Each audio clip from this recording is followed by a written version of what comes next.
All right, so there's a lot of volatility still going on in the markets. In fact, at the time of this recording, the S&P 500 just had the worst start of the year in over 50 years, and the Nasdaq actually had the worst start, I believe, ever. So, still some crazy times. And on top of that, there's concerns about the economy.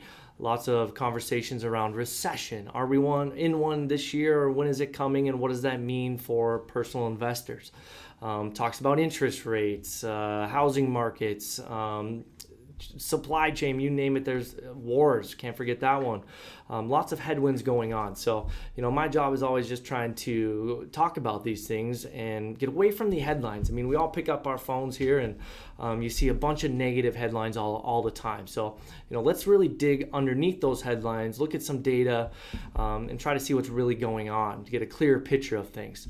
So today I have a conversation with an economist. So I have Bryce Gill on today, and he works for First Trust. He's part of their economics team. And First Trust is Bloomberg rated consistently over the last few years as one of the top forecasters of the U.S. economy. So they've done a very good job on that.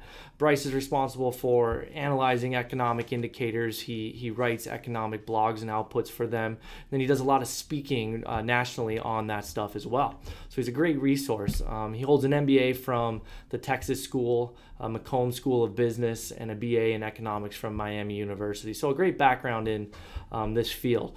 So I asked him a lot of questions about those comments and concerns I just mentioned before. So I think it's a great piece of knowledge for everyone watching this. So, First Trust is a great partner of mine in my business, and, looking forward to hearing this. So with that being said, let's get into it. All right, so I have Bryce Gill here. Hey, Bryce, how you doing? I'm doing well, Ryan. Thank you so much for having me. So like I said in my introduction, Bryce is the economist from First Trust. So I'm really excited to have, you on here, Bryce, and giving us a little rundown, on this crazy kind of 2022 we're experiencing, multiple headwinds going on in the market, in the economy. And so I'll kind of just turn it over to you. I know you might have some things to show us on some slides in a presentation, giving us some background of the economy and market. And maybe we'll talk about some questions as we go through. How does that sound? That sounds great, Ryan. And obviously we're in a weird position here in 2022, right? Not only do we have inflation like this for the first time in 40 years, but it's also happening in the backdrop of a lot of geopolitical tension. We've got a war in Europe. We've got supply chain problems that are completely they're widespread still, right? I mean, that was what was supposed to be the transitory part of inflation. Was supply chains were going to have their little temporary issues while we reopened and all that. And here we are 2 years later, and it started out with the toilet paper, right? And now today it's tampons and it's baby formula, and it's just go down the list, right? Every day there's something new. So yeah, for sure. Yeah, I mean, I've been telling clients, and we've all obviously experienced some sort of supply chain issue, and only us geeks maybe talking in the past couple of years ever even knew supply chain or inflationary numbers. Now everybody, that's the first thing they ever hear about when they open the newspaper or their cell phones or watch the news at all on TV. Those are the top things we're all talking about. So it's crazy. Yeah, absolutely. So I guess today what I kind of want to cover is just inflation, how it kind of got here, what caused it, how long is it probably going to last, because I think that's the biggest thing on most people's minds. And at least for me personally, I think inflation and its impact on interest rates is the main reason we're having this bear market in equities, why bonds have had their worst year on record as well. So cover that, and then just talk a little bit about if we're going to have a recession or not this year, and kind of some implications for the markets. And we'll kind of wrap there. And if you have anything along the way, feel free to interject. Let's that's perfect. That's what I want to be able to share with our clients. And so feel free, if you need to share your screen, you should be able to there. Okay, yeah, looks like I can. So I'll go ahead and pull up, my first slide here. Okay, and let's talk a little bit about inflation. And I think everybody's heard the saying, too much money chasing too few goods, right? And it's funny, people really try to make inflation so much more complicated than that. a lot of times for political reasons, frankly. Yeah. But really, during the pandemic, when you think about it, we kind of blew both sides of this equation, right? Not only did we shut everything down and disrupt the global trading system, but resulting in less goods and services, but we also printed up $5 trillion, right? So I kind of want to cover both sides of this because I think both sides are going to be critical in the question of, hey, how do we get back to normal, which is pre-pandemic that was like 2% inflation. We're currently at 8.5%, right? And so I want to start off, maybe on some of the bad news or one of the things that kind of has me the most worried about inflation. And, a reason why, hey, maybe it's going to be tough to get back to 2% CPI in the next couple of years. And the way I kind of like to tell people my outlook on inflation is, short term, I'm kind of an optimist. I think we're going to make progress this year for sure. Okay. And I'll get into that in my next slide. But this slide right here is the reason why I think, hey, it's going to be a while before we get back to that 2% CPI that we all kind of got used to over the past several decades. And what this slide is, okay, is I've just added up imports and exports for the United States, and I've adjusted that data for inflation. And so a good way to think about this line is it's actually a good proxy for the number of goods crossing the US border, or even, I like to think of it as globalization. It's a proxy line for globalization.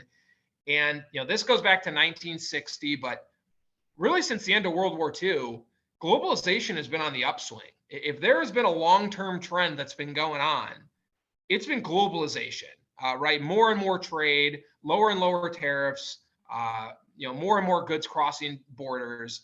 And obviously there's downsides to globalization. We've all been dealing with those in the past couple of years here, the supply chain problems and things like that. But when we talk about inflation, from that perspective, I think globalization is almost a unitary positive. I mean, what does globalization do well? It makes things cheap, right? Yeah. And it does that in a couple ways. You get access to all the cheap labor and materials abroad. And on top of that, you've got global firms competing with each other, mostly on price. And so globalization helps make things affordable. It keeps prices low. It keeps a lid on inflation. Globalization's been on an upswing for 70, 80 years. This upswing kind of comes to an end after 0809, the financial crisis. We've been kind of plateaued ever since.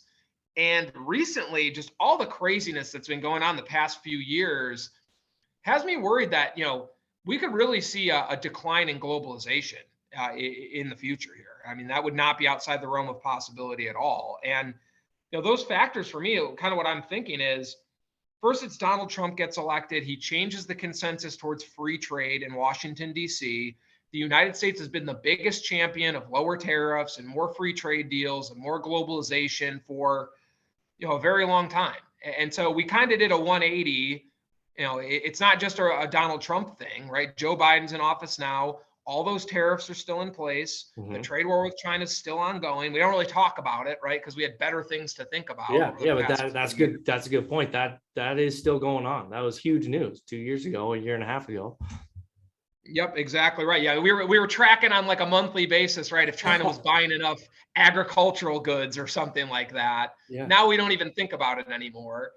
But the biggest proponent of free trade has kind of left the room. The United States is no longer championing this, which tells me protectionism is kind of on the rise. Higher tariffs.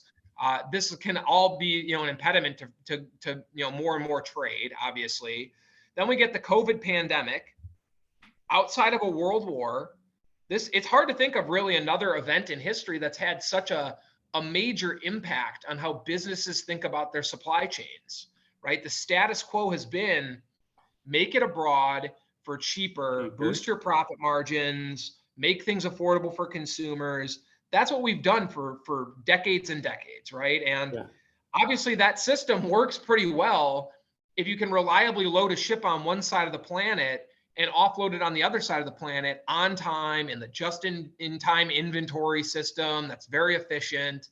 The problem is, if all of a sudden you have a rolling series of public health shutdowns all over the world, if even one factory in the supply chain for, in this case, let's say cars, if one factory, the semiconductor fabrication plant in Taiwan shuts down, the entire supply chain for cars is disrupted, right? And so, you're now hearing businesses talk a lot more about reshoring manufacturing, building redundancy into the supply chain.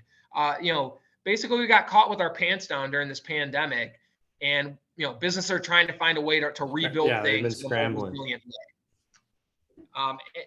And the last one here is obviously the war in Ukraine. And I think most Americans, when they initially heard about the invasion and the sanctions and all of that, they kind of just shrugged their shoulders and said to themselves, hey, who cares? What do I don't buy anything from Russia. When was the last time you bought a car or a washing machine from Russia, right? Nobody buys Russian consumer products. Yeah. But this kind of misunderstands what Russia's role in the world is, or what at least what it was, pre-February of 2022, and that is commodity superpower. Yeah. They produce all of the inputs for modern life, everything from oil and gas to fertilizer to agricultural goods to industrial metals to everybody loves Tesla, and we're talking more and more about going green and building electric cars. 20% of the nickel in your lithium-ion battery came out of the ground in Russia, and so we're already dealing with all these supply chain problems. And then we have these sanctions. We kick Russia out of the markets. Yep. This is another huge shock to supply that's going to take years and years to rectify. Let's just imagine right now that you could wave a magic wand and all of the permitting and environmental rules and whatever else in the United States disappeared, right? And you could get your mine approved. Yep. How many years would it take under that ideal scenario to dig a mine and start, bringing lithium to market or something like that in Nevada? It would take years, right? You're talking about 5 to 10 years to get that operation off the ground. And so this hole in the supply chain is not going to be fixed, overnight. And this is kind of one of the reasons why I'm worried about the global supply chain, the global trading system. Who knows if China and Russia are going to get together and form a new kind of economic bloc over there, right? They're certainly not going to sit on their hands in time out and just kind of think about what they've done. They're going to act strategically, right? And so a decline in globalization is the big risk for inflation, at least in my opinion.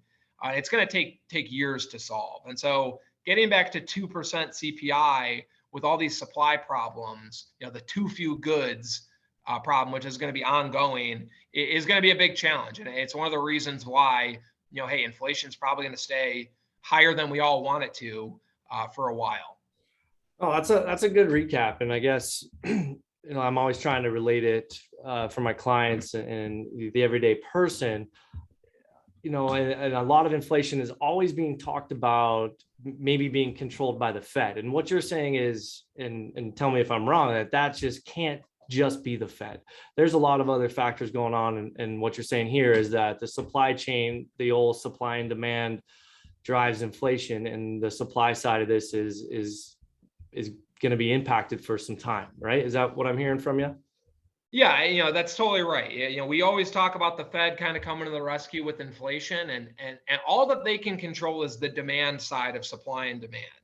And we'll talk about the Fed on the next slide here. It's actually one of the reasons why I'm kind of a short-term optimist on inflation. But yeah, the bottom line is, the Federal Reserve can't do anything about Chinese lockdowns, a war in Ukraine, the global supply chain, on and on, right? Yeah. And so, really, you can even kind of make the case that we have to make all these big capital intensive investments in infrastructure or, mining operations or reshoring, some of the supply chain to the United States. These are all going to take, a large amount of money. And typically these projects are the ones that are financed over a long period of time. As interest rates rise, they're going to impact the investment in these kind of projects more so than less expensive, shorter term projects would be affected by rising rates, right? So you could almost see the long-term perspective being some of these Fed interest rate hikes might end up being counterproductive from the supply perspective. Interesting. So, With that being said, okay, that's kind of, I guess, the more dour outlook. Yeah, I think it's important to give that perspective, okay? Because obviously people know everything's not hunky dory out there. It's a crazy economy, right? Yeah. If I just got on this and told you guys, hey, everything's great, buy stocks, everything's going to work out. People, I don't think would buy that, because it's just not true, right? We're going through some challenges. That being said, okay, and by the way, I think you should buy stocks and you should be investing. And we'll talk more about that. But let's talk about some reasons to be sort of short-term optimistic about inflation, and that's the too much money side of too much money chasing too few goods, right? And so this chart is what the Fed can control. Okay. And at least so far, it looks like things are going in sort of a positive direction here. And what this is the M2 money supply percent change year over year. Now, what is the M2 money supply? Why should people care about this? It's kind of this esoteric economic indicator. So, why do we care about this in economics? Well, M2 is the money in circulation that's very likely to be used in a commercial transaction. It's dollars that are going to get used to buy something. Okay. And so think about checking account balances, savings account balances, money market fund balances. We talk about CPI inflation, for example. We don't care how many dollars are sitting in a bank vault somewhere, because they're not going to get used to buy anything. And so I think this is a big reason why, for example, so many people were calling for hyperinflation after 08, 09. By the way, we were telling them it wasn't going to happen. The reason why is, hey, we printed a lot of money up, just like we did during COVID. But that money just kind of went to the banks. It kind of sat in their excess reserves. It was used for capital ratios. It never got lent out. It never got used to buy anything. Yeah. And so, you look at the M2. Sorry, which was maybe the everyday person doesn't really understand. So like in 08, 09, I mean, a ton of like TARP money at the time, I believe it was called, was sent out directly to the banks. Whereas 2020 pandemic hits, ton of money gets sent out directly to, everyday person, right? And that's what you're talking about, hit the M2 money supply. Yeah, I think that's like the perfect synopsis. Is exactly what happened. And you see M2 doesn't really move that much from a historical perspective during this time period, right? Yeah. And so normal, by the way, is like that 60-year average. I just put a line there for everybody's reference. Okay. So that's 6%. But if you come over to 2020, and just like you were saying, Ryan, hey, we sent out all we printed up, $5 trillion or whatever it was. And instead of giving it to the banks, we gave it directly to people through stimulus checks, PPP loans, boosted unemployment benefits. Mm-hmm. And so the dollars in circulation skyrockets, right? It's the fastest growth rate in the money supply we've ever seen in modern U.S. history. Cumulatively, and you can see that on this chart, obviously. Yeah. Cumulatively, the number of dollars in circulation has increased by 50% since pre-pandemic, right? So fewer goods, a lot more dollars chasing those goods. This is kind of what's driving inflation here. The good news on the money side of things, okay, is you can see the growth rate in the money supply has been rapidly falling. It's back below what I would call normal, okay? And so what that tells me is, we're raising interest rates. We've stopped sending out checks. We've stopped printing money. The monetary tailwind to inflation is slowing down. Okay. And so this is the Fed controlling demand. This is what it can actually control, right? They can't control the war in Ukraine, but they can control how many dollars are out there. That's their whole job. And it seems like they're moving in the right direction. The data on this front is actually pretty positive and tells me that, hey, we're not going to get back to 2% this year, but we're not going to stay at 8.5% either. I think we get back to 5-6% CPI by the end of 2022. That's a very realistic goal, and that's kind of what we're looking for internally. Okay. And by the way, that's great information, and this is like brand new, because these numbers just came out, right? Like we're recording on the 30th. What is it? The 30th of June, and like these numbers just got reported. What is this? Like on this Wednesday? So this is like 2 days ago. Okay. Yep.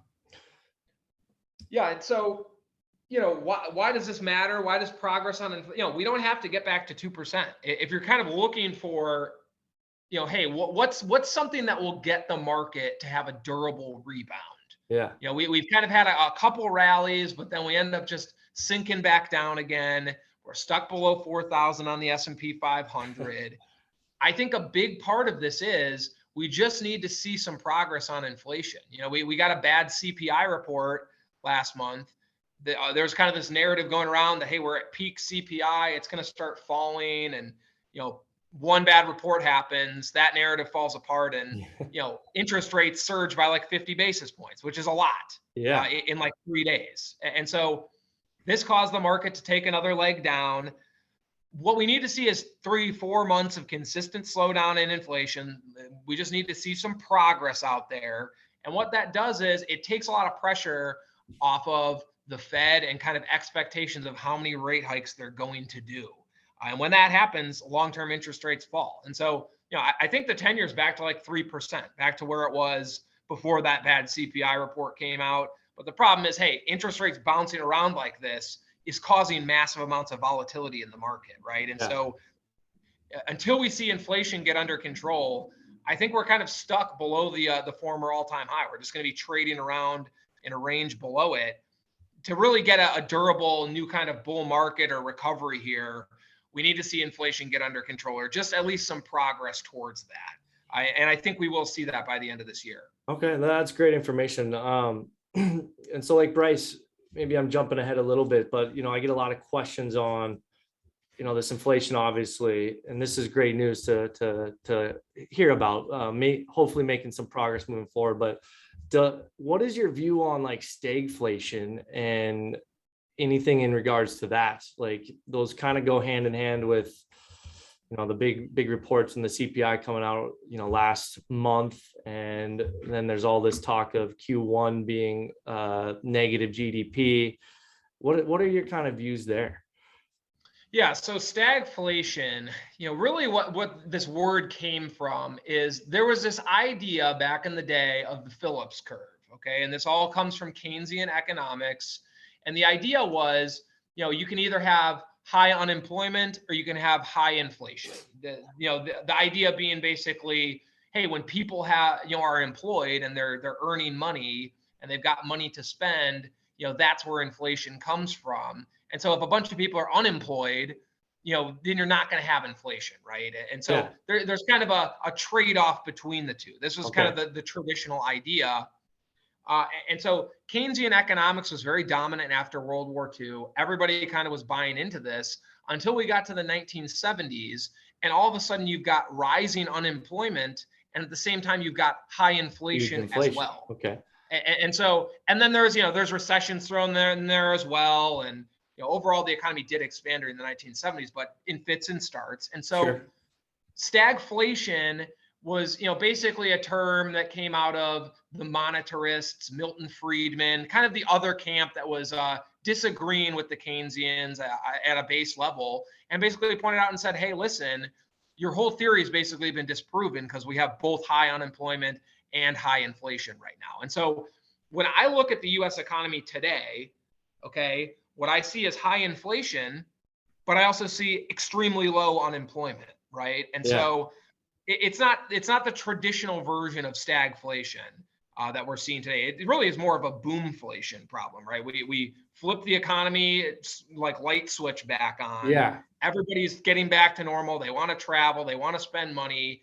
And at the same time, some of these supply issues, like I pointed out in that first slide, are just going to take a while to be, to work themselves out or, be fixed. And so I think we have more boomflation right now than we have stagflation, at least when we look at like the really strong labor market. Yeah. Now, obviously we got a negative Q1 GDP report.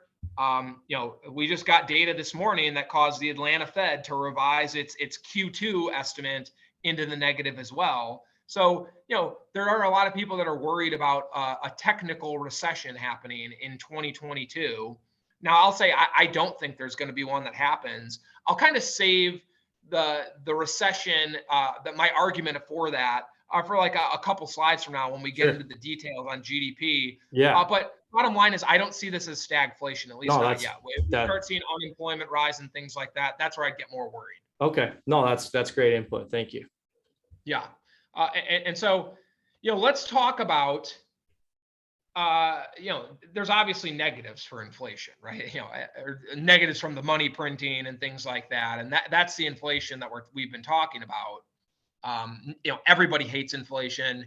I'm not a political scientist, but from as far as I can tell, it's one of the most bipartisan hated things in U.S. politics. It really is political kryptonite. It tanked Nixon. It tanked Jimmy Carter. It looks like it's going to tank Joe Biden. Okay, so people hate inflation. It's terrible from a political aspect. It's a hated thing. Yeah. But there is actually kind of a silver lining from inflation right now, and that's really strong U.S. consumers. Okay. And so to illustrate this, what I've got on the screen is U.S. personal income. This is aggregate data. So think of all the wages and salaries, all the dividend income. If you own a rental property, rental income, it's all in that blue line. Okay. And then I've included a kind of a long-term trend line there, which is just there for a basis of comparison.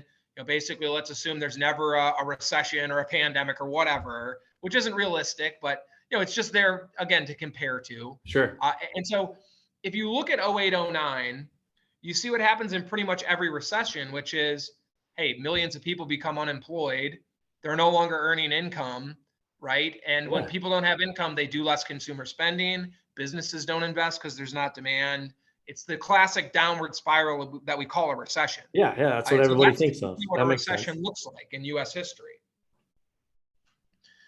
And so, if you look at the blue line, it's below the orange line for 10 years. Yeah. This is one of the reasons why, for example, that recovery felt terrible to everybody. It was the slowest since World War II or the Great Depression. I mean, all around just a bad recovery, right? Yeah. That is interesting. And so what's interesting as well is, you come over to 2020 and 2021 and you see just how polar opposite this recession was from 08, 09.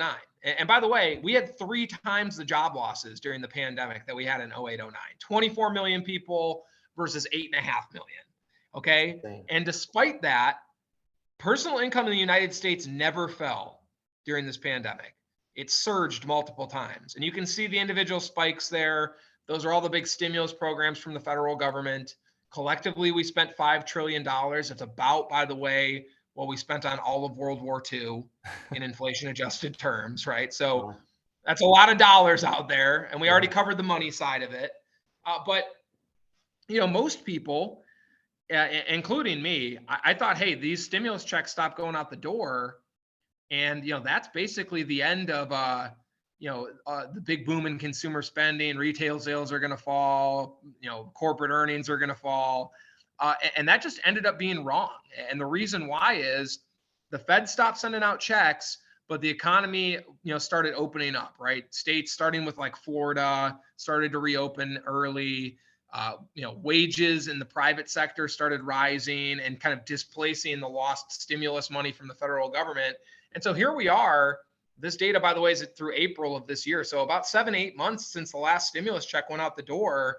Personal income never fell back to trend. It's still way above trend. Still way higher. It's growing because we're adding back jobs and wages are rising very rapidly. And so you have a very strong U.S. consumer with a lot of dollars ready to spend. And, by the way, they saved a lot of money. They paid off credit cards. They improved their, household, finances and things like that as well.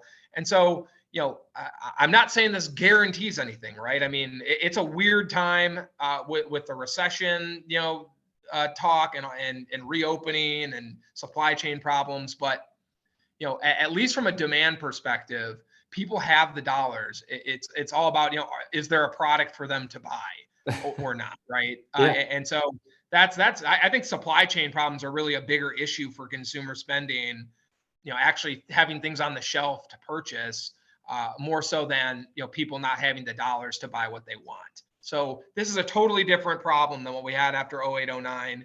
We're actually set up in a lot better way. This is the kind of the silver lining from all the inflation is people have, much better finances this time around. And this is why I like having this conversation. Cause like I say, you always, people get scared or just maybe misinterpreted things on news or it's everywhere. on recession talk or inflation talk, but looking under the numbers, here's some silver lining. It's and people have money and personal income's going up, so that's different than any other recessions, is what you're kind of saying, and sums up this slide. Yeah, exactly right. And why we should care about this as investors is, well, hey, when people are going to continue to go out and spend money, that means that corporate profits are going to continue to rise. Profits and interest rates are the two major components for asset valuation. Rising profits are good for the equity market, and things like that. And so, okay, at least from the consumer spending perspective, things are looking fairly good in the United States. Good to hear. Okay. So, with that, let's talk about, another kind of major trend here. And, I know we mentioned, hey, that recession that's possibly going to happen and Q2 might be negative. And I want to tell you, a couple of reasons why I don't think we're going to have a recession in 2022, at least in the United States. Like, the rest of the world is in trouble, especially Europe. Okay. No question about that. But, I'm just kind of focusing on the US here. And I think a lot of the negative kind of charts that you see out there, a lot of the bad news that's going around, can kind of be explained by this chart right here. And what this is, okay, is services as a percent of US personal consumption spending. And so, there's kind of two big buckets when you talk about people spending money in the US. There's goods and then there's services, right? And so, things versus experiences. And before the pandemic started, people spent about 70% of their money on services. That was what dominated people's consumption. And obviously, we get lockdowns, we get the early days of the pandemic. You see the collapse that happens here in the service sector, and for good reason, right? Cruise ships are shut down. You can't go to a bar. You can't go to a restaurant. There's no football games. Go on and on down the list. It's services that get shut down. And meanwhile, we're all at home and we're buying a bunch of goods on Amazon, right? And so, all upgrading our homes or years, doing whatever, but we couldn't go out to have a beer. Okay. Yeah, exactly right. And so, 20 years of the upward trend in services basically gets erased overnight. And people always are asking, hey, how do we get back to normal, or what does normal look like? And at least in my opinion, normal basically means we return to pre-pandemic consumption preferences, right? People start spending their money on services just like they did before COVID happened. And so, you can see on this chart, services bounces off the bottom there a little bit in 2021 after the vaccines come out. People feel a little more comfortable, but then we get different variants of COVID, right? And a lot of states stayed shut down anyway. And so we never saw the full recovery happen. But it looks like it is happening now, right? I mean, go to an airport. Airports are completely slammed. People are traveling. Restaurants are packed. So it looks like people are getting back to normal finally, and we're finally going in that direction. And that kind of brings me to, the recession talk, right? And so there's no doubt about it. There's a lot of negative kind of pieces of data out there that you can find that supports the argument for a recession. And I'm not even saying, hey, it's 100% not going to happen. No. I would vote that it isn't going to, but things are very uncertain right now. So I don't want to sound flippant about it.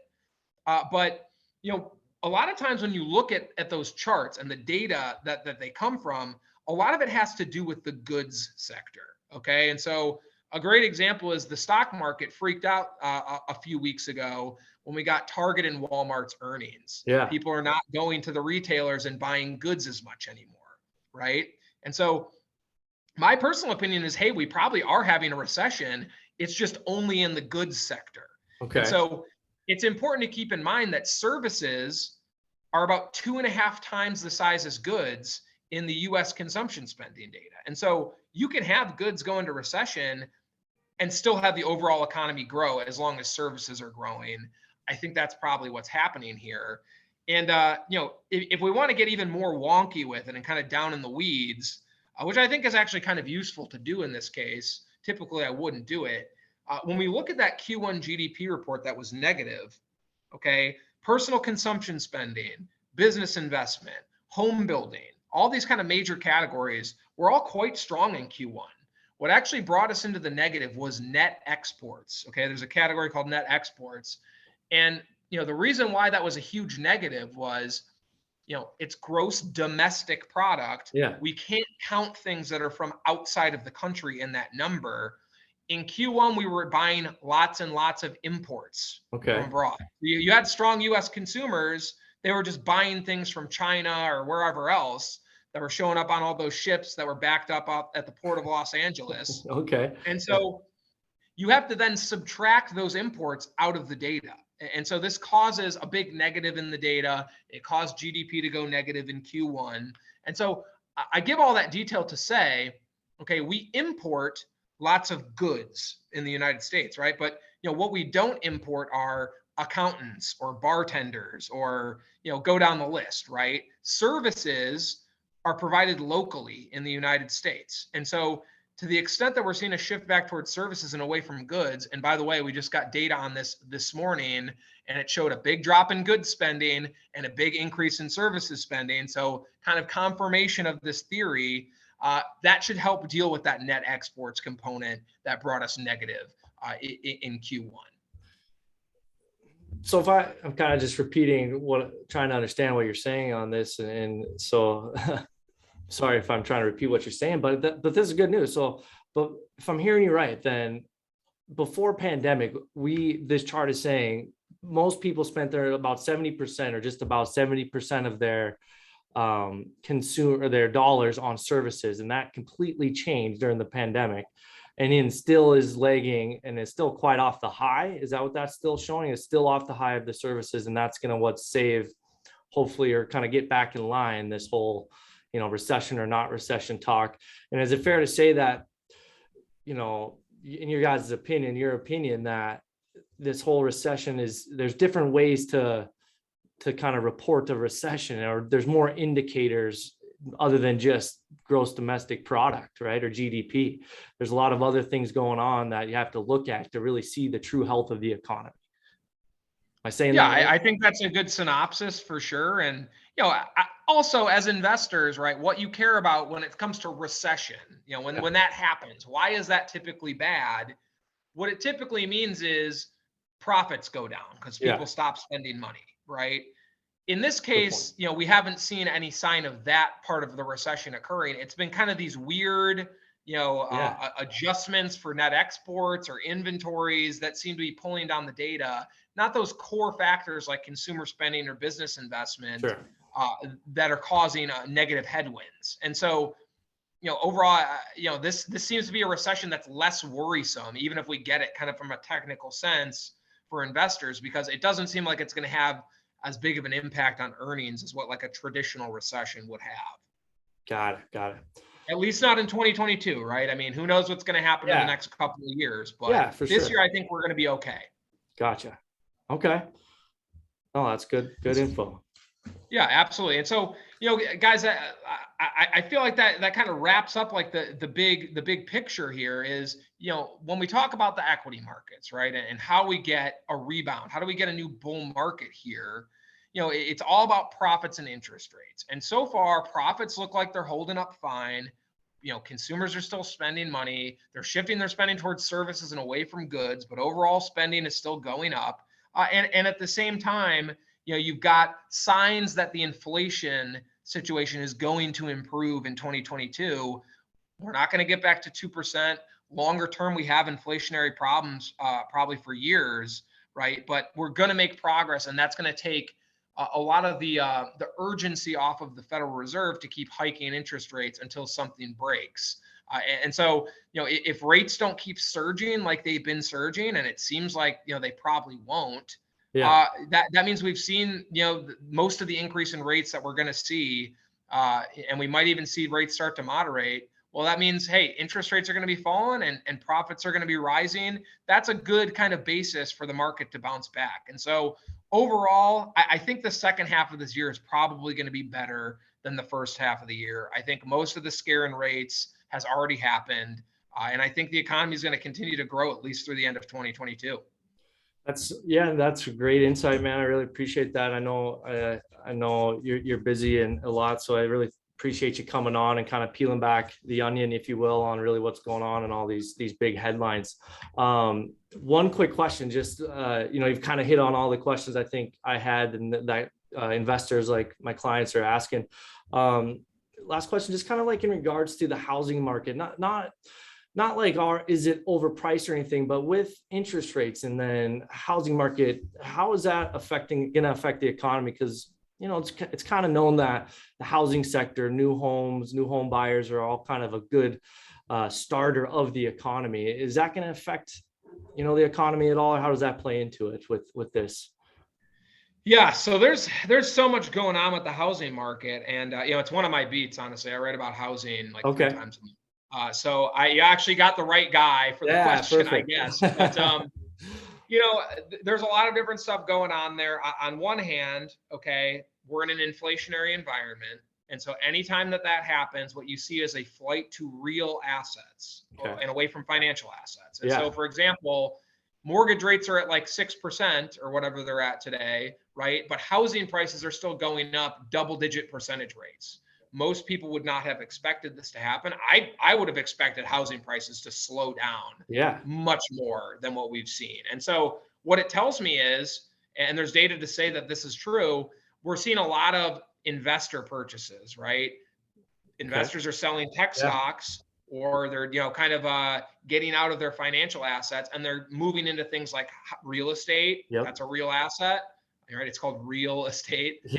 And also commodities would be another example of like an asset class that's outperformed during this entire market, turmoil, period. Well, that's a real asset, right? You're talking about oil or grain or whatever else. And so, the Fed has been talking a lot about what they call the reverse wealth effect. That's how they want to help get inflation down. I do not believe in this theory. I'll start by saying that. But, what's interesting is the idea is, hey, we get stock prices to come down. People's paper wealth gets lower. They won't spend as much money because they don't feel as financially secure. That's the wealth. Most people do not have a brokerage account in the United States. If you are watching this video, you are in a small minority of people that has a brokerage account. Most people's wealth is in their house that they own. And that is the biggest asset most households have. And so the fact that we haven't seen any decrease in housing prices yet, well, that is a big check mark against the Fed's reverse wealth effect, slowing down inflation, I guess. But what I would also say here is there's big supply and demand factors at work in the housing market and how strong it's been, from a price perspective, right? On one hand, you've got supply massively constrained by lack of labor, expensive commodities and inputs, supply chain problems. The difference between housing starts and housing completions has never been wider. It takes a much longer period of time than normal to complete homes. And the other side of things, you've got the millennial generation aging into their home buying years. They now outnumber the baby boomers. They're the largest living generation in U.S. history. They're buying houses en masse. And so, you mentioned, hey, there's kind of this like demographic group that's really good for the economy. It's people like 30 to 50 years old, let's just say, right?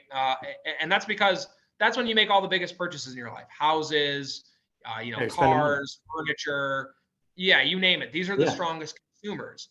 And so if you look at the demographic data from like the Census Bureau, for example, the number of people aged 30 to 50 in the United States has been flat for the past 20 years. It hasn't grown at all because baby boomers were kind of retiring out of the data or, aging out of that category, and millennials weren't old enough to be counted in it yet. Well, now that sector of people is set to boom by about 25% over the next couple of decades. And so, to whatever degree you believe in like the demographic story on economic growth and kind of prosperity, that's a tailwind for the economy for the next couple of decades. You're not going to see it from year to year, but it is a good thing for not only trend to look at, but that's also a huge form of demand for houses for the foreseeable future. So you've got demand is still way above supply in the housing market. That's another reason why prices have remained so strong. Well, that's a good insight. So thanks for sharing that, and I'll direct people to your beat on what you write about it too. So Well, hey man, thanks again for coming on. I appreciate your time and sharing some insights on the economy and the market as a whole. So look forward to talking with you soon, hopefully. Absolutely, Ryan. Anytime we can help out, just let me know. I'd be happy to chat again. All right, sounds good. You have a good weekend here, Bryce. Thank you. Yep, you too. Enjoy the 4th of July weekend here. Okay.